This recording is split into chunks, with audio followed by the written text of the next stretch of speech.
a grabar este pedazo, que es el primer video. Las primeras herejías. ¿Me dicen si escuchan bien? Pero no se ve nada.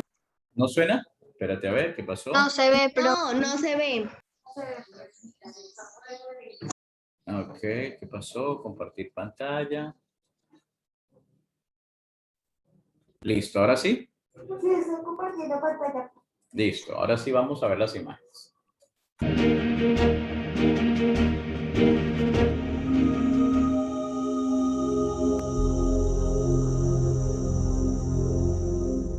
Sin embargo, aunque la situación de los creyentes en Roma se había normalizado, en diversas partes del vasto imperio romano, que recordemos abarcaba desde las tierras de Hispania hasta la frontera con Persia, se siguió acosando fuertemente al cristianismo. Entre estas persecuciones destaca la decretada por el emperador oriental Juliano. Este emperador, que paradójicamente había sido bautizado como cristiano, renegó de su fe y persiguió duramente a los cristianos, por lo que ha pasado a la historia como Juliano el Apóstata. Pero los problemas de los cristianos también existían dentro de su propia comunidad.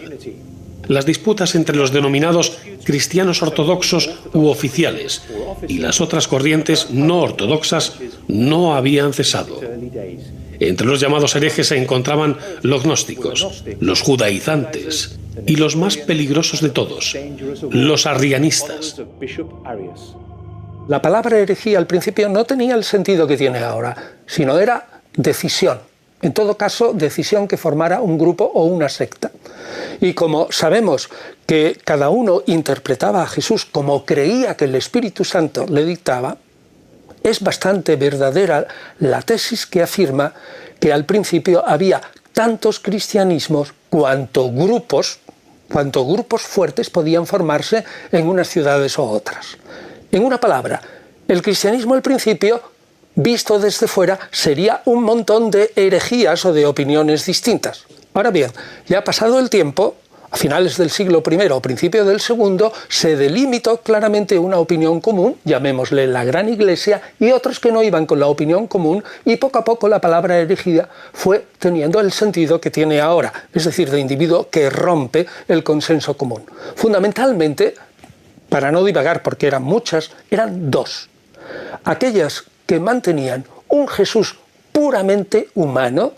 Bueno, tenía hermanos corrientes que habían nacido de una manera humana, que no era Dios, que era muy judío, que predicaba el valor de la ley de Moisés como instrumento de salvación, es decir, un Jesús judeo-cristiano.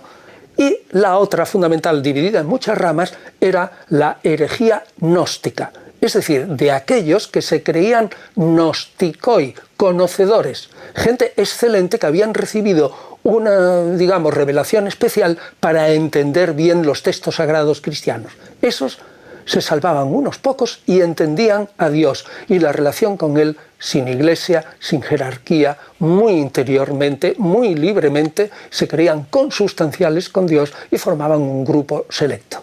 De entre las dos, más o menos, se derivan el resto de las herejías que en el siglo IV ya son tales que empiezan a formarse libros contra los herejes. Bueno, entonces, como vemos aquí, el planteamiento de Cristo siempre ha generado y seguirá generando problemas. ¿Por qué? Por ejemplo, cuando ustedes hablan de Buda, se habla de Confucio, se habla de Alá, ¿sí? Generalmente las religiones monoteístas hablan de un solo Dios visto como una sola persona, ¿sí? Jehová, etcétera, etcétera. Pero ahora aparece que el único Dios tiene un hijo, Jesucristo. Entonces, empiezan a decir, bueno, ¿cómo es eso de que es un único Dios, pero ya son dos? Y el cristianismo le añade un tercer elemento, el Espíritu Santo. Entonces, como único Dios, tiene Padre, Hijo y Espíritu Santo. ¿Cómo es eso? ¿Sí? Ahora, ¿cómo es eso que un Dios, Jesús, viene a vivir entre los mortales y muere? Si Dios no puede ser muerto, no puede morir porque Él es el dador de la vida, ¿cómo es que Jesús muere? Entonces, eso planteaba tantas preguntas que así mismo empezaron a aparecer respuestas. la iglesia ortodoxa, es decir, la ortodoxa original, ortodoxa quiere decir la doctrina original, dijo, no, las cosas son así, ¿sí? Y entonces aparecieron grupos que eran, no, los gnósticos, los arrianos, los nestorianos, bueno, hay un montón, ¿no? Si ustedes, por eso digo que este video dura más de 6 horas, explicando movimientos, herejías, papas, bueno, todo eso. Pero si nos centráramos en las herejías, wow, serían 4 o 5 horas hablando de las mismas. Entonces, esos herejismos, esas herejías que en un principio era simplemente un movimiento aparte y luego se volvió todo lo que está contra la doctrina, empezaron a tomar relevancia y a crear problemas y a crear también, asimismo, también búsqueda de soluciones.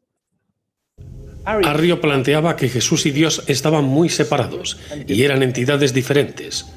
Jesús estaba más cerca de Dios que ningún otro humano, pero había nacido como hombre y no tenía una existencia previa. Por lo tanto, no era Dios, pero sí una persona parecida o semejante a Dios, sin ser necesariamente el mismo. Entonces, el arrianismo planteaba que Jesús era el hijo de Dios como el papá que tiene un hijo. Es decir, no era consustancial con él, no eran lo mismo, no habían nacido juntos, si es que cabe el término nacer, no habían estado por la eternidad juntos, sino que Jesús en un momento de la historia nace como un ser humano, ¿sí?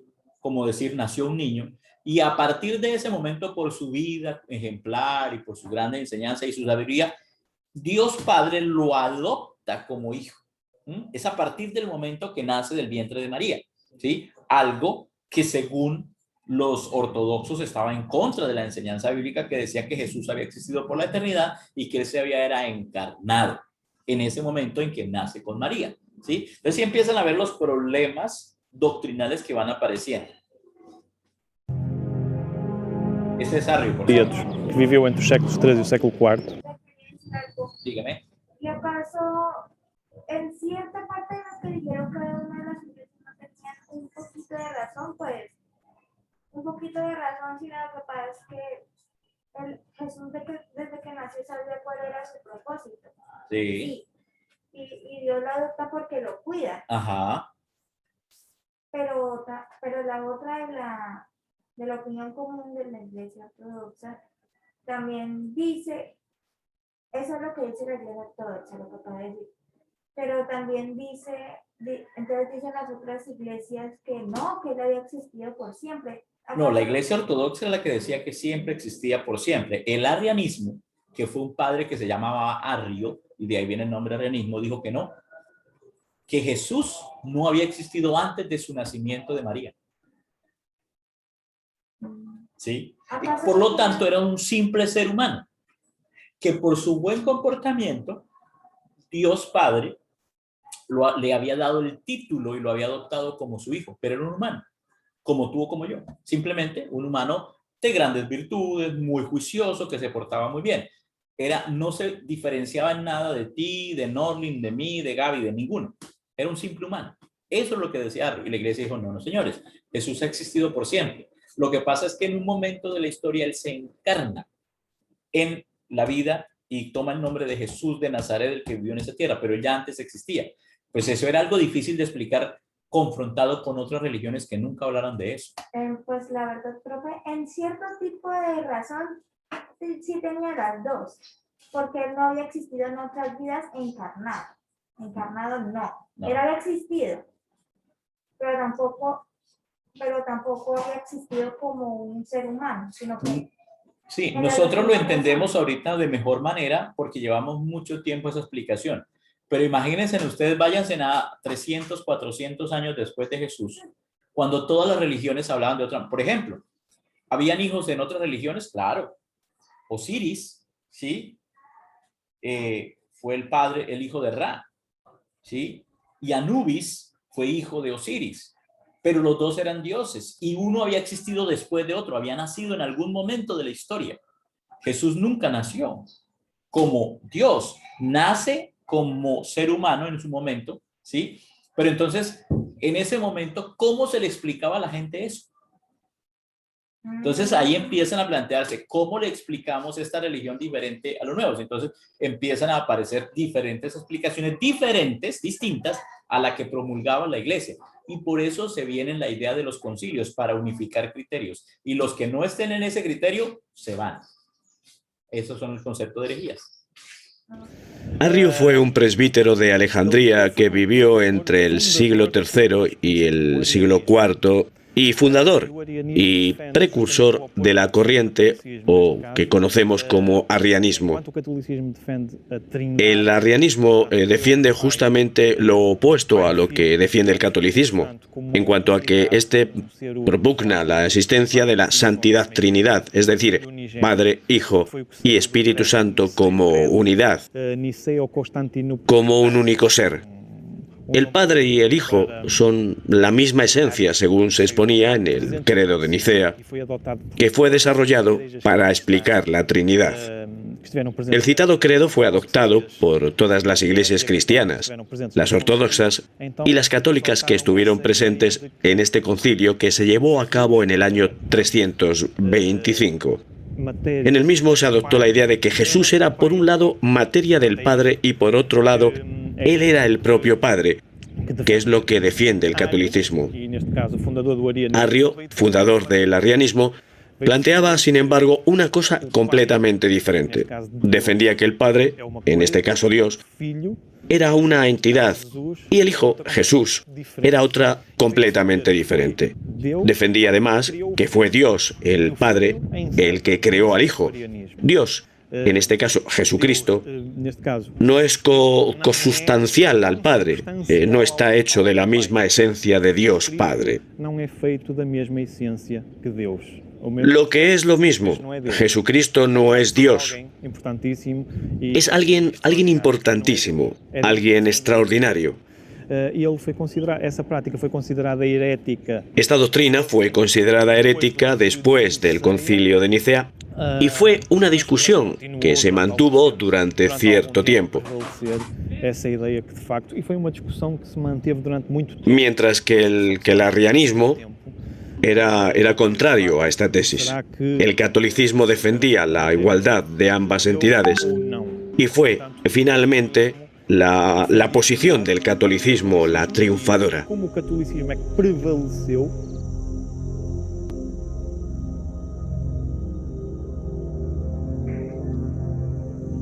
Si el cristianismo reconocía a las dos entidades como dioses por separado, es decir, Dios Padre y Jesús, se convertiría automáticamente en una religión politeísta. Para tratar de dirimir la que se llamó controversia arriana, el emperador Constantino convocó en el año 325 el Concilio de Nicea, siendo este el primer concilio general de la historia de la Iglesia. This was the first general council in the history of the church.